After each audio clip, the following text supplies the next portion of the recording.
The Roush Level 1 Power Pack will be a great way for the S550 GT owners out there to add upwards of 25 horsepower and 30 pound-feet of torque according to Roush, using two extremely basic parts: their cold air intake system along with the included calibration and dongle, both of which are going to be 50 state legal and can be had for right around $800. Now that calibration will be optimized for 91 octane fuel or higher, but can still be used with lesser octanes if needed, although expect those gains to suffer slightly as your octane levels drop. Finally, interested buyers can also take advantage of Roush's optional 3-year, 36,000-mile powertrain warranty with this particular power pack and calibration, and that's something you're not always going to see in the land of aftermarket tuning. The install is going to be extremely straightforward for both the intake and the calibration, so let's call it a strong 1 out of 3 wrenches on the difficulty meter here, with a detailed walkthrough to come later in the video. But first and foremost, let's talk dyno numbers. Baseline run using our automatic GT gave us 358 horsepower and 348 pound-feet of torque to the rear wheels. With the Roush Level 1 Performance Pack installed, the car is now making 384 horsepower and 373 pound-feet of torque to the rear wheels. Now that's good for a peak gain of 26 horsepower over our baseline numbers, and gains of as much as 31 horsepower and 27 pound-feet of torque under the curve. But now that you have a better idea of what kind of gains you might be able to expect on your own GT at home, let's break down how it's all made possible. And at first glance, guys, this is gonna be a very basic or simple kit. One half of your power pack will be the Roush cold air intake system you see here. No doubt a solid piece that's gonna replace your factory air box, along with that cheap paper element factory filter with the reusable high flow dry option you see right here. Now the Roush filter is not only going to be an improvement in both filtration and also appearance, let's be honest, but it's also going to be an improvement in power as well, thanks to less intake restriction. Now that's going to result in that small bump in power we just talked about, along with some other benefits as well. That includes a little bit better throttle response, maybe the slightest increase in fuel economy, of course if you can stay off the pedal a little bit, and also a nice little bump in sound coming from under the hood of that Coyote engine thanks to the open element design. Now from a construction standpoint, the Roush is going to offer OEM levels of fit and finish, and I think that's one of the big reasons why this particular option is so popular in the category. A lot of guys like to retain that OEM style look under the hood, and if that's the case, then the Roush will certainly be for you. Injection molded plastic will be making up most of the materials here, while the intake filter itself, again, will be dry. It is washable and reusable and will not require any re-oiling, which is something some owners might prefer. Last but not least, you have the Roush calibration along with the included dongle. And I really like the fact that they started including these dongles with their power packs. It's something they've started doing recently here, and it's nice because before you had to take the voucher to your dealer, have them flash that to your ride, and not a big deal, but it did add an extra layer of inconvenience. That's not going to be the case anymore here. As long as you have a laptop along with the dongle and the tuning voucher, you should be able to get this thing uploaded to your ride. Now, I'll be completely honest here, guys, the dongle really isn't going to be anything more than a vessel for the calibration. However, the RDT software will allow you to do some cool stuff like read and clear those check engine lights, reset your cam or your keep alive memory, and will even allow you to data log using your laptop. So yes, while the physical device really isn't terribly impressive, the software certainly is the star here.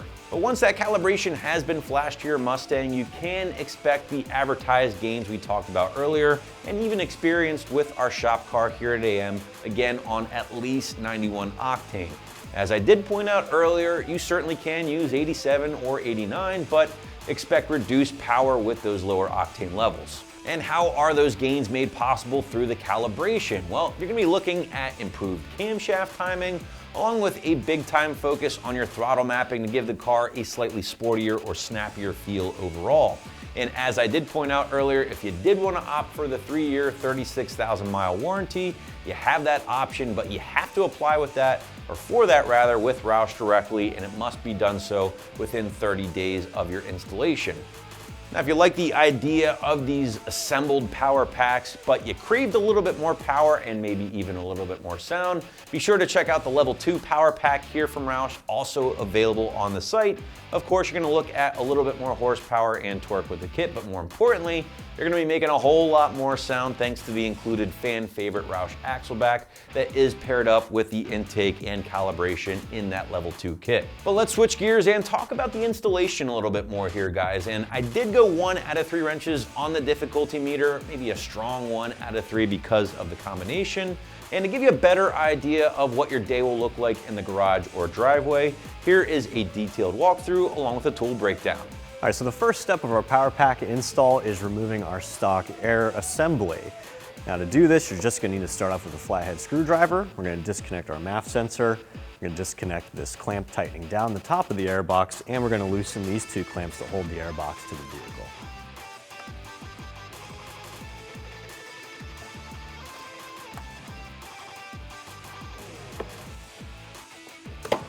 So with the top air box removed, the next step is removing the filter itself, as well as the bottom air box. Now, our car's been worked on quite a lot, so we're missing our screw that holds this down.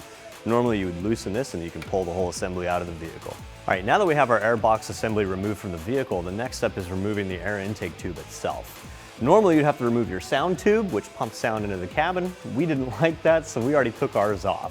So the next steps are going to be removing your PCV hose right here and this breather hose, as well as removing the final clamp that secures the tube to the actual throttle body itself.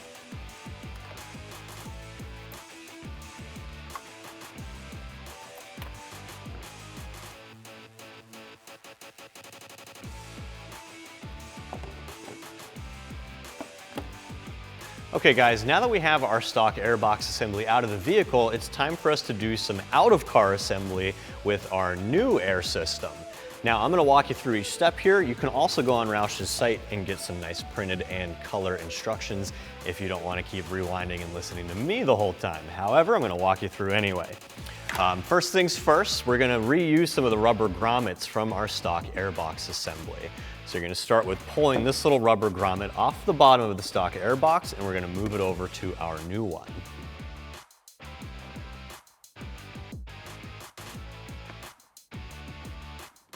The second piece we're reusing from our stock airbox assembly is this other little rubber grommet. This is an actual little isolator, and that's gonna sit on the inside of the fender well on your new airbox assembly.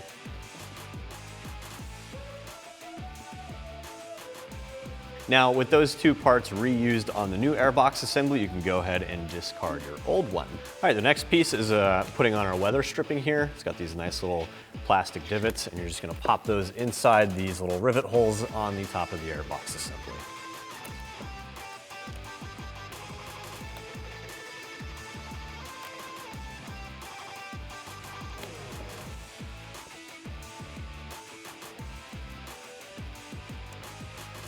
All right, so with your weather stripping installed, the last piece is installing this little breather tube. This is what actually pulls in cold air from the front of the vehicle to the air assembly.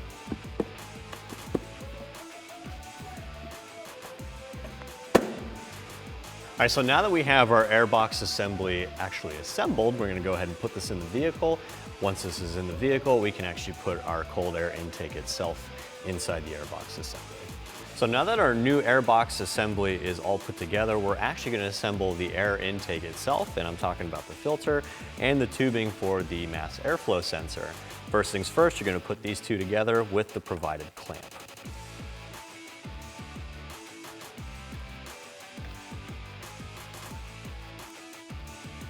All right, now that we have our air intake attached to the MAF housing, we're actually gonna go ahead and switch over our mass airflow sensor from the stock MAF housing to the new one, and that's just a little Allen key head.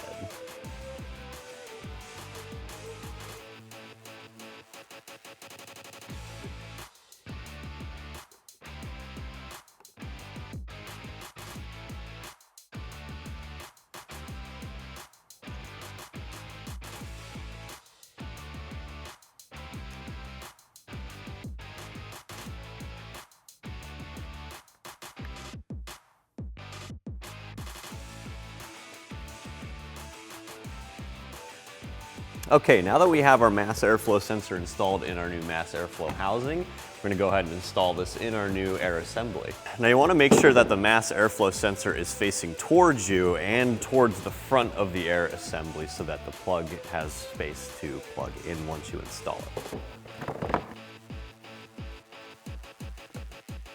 All right, once you have those two bolts hand threaded for the filter itself, you're gonna go ahead and tighten those down using a 10mm socket and an extension.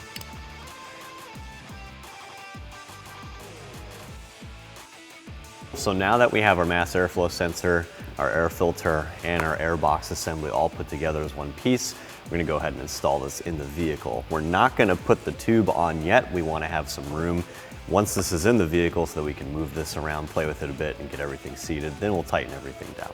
Now, before you install the intake filter and the air box assembly, you wanna make sure that your air inlet lines up with the hole that's down here hidden behind the front grille. You also want to make sure that your mass airflow sensor has enough slack so you can plug it in once you put this all together.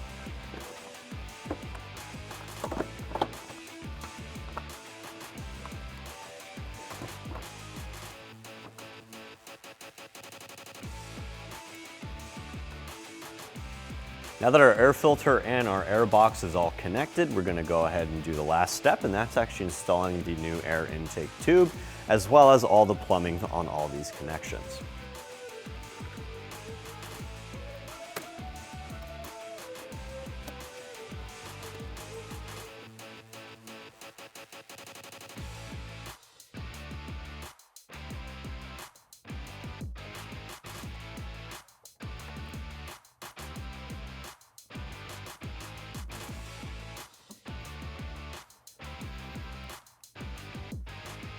All right, so with those dyno runs, you saw we did make some pretty good curve and peak gains, as my buddy Justin mentioned earlier. And with that said, that actually wraps up our review and install of the Roush Power Pack for your 15 and up Mustang GT. I'm Travis, thanks for watching, and for all things Mustang, keep it right here at AmericanMuscle.com.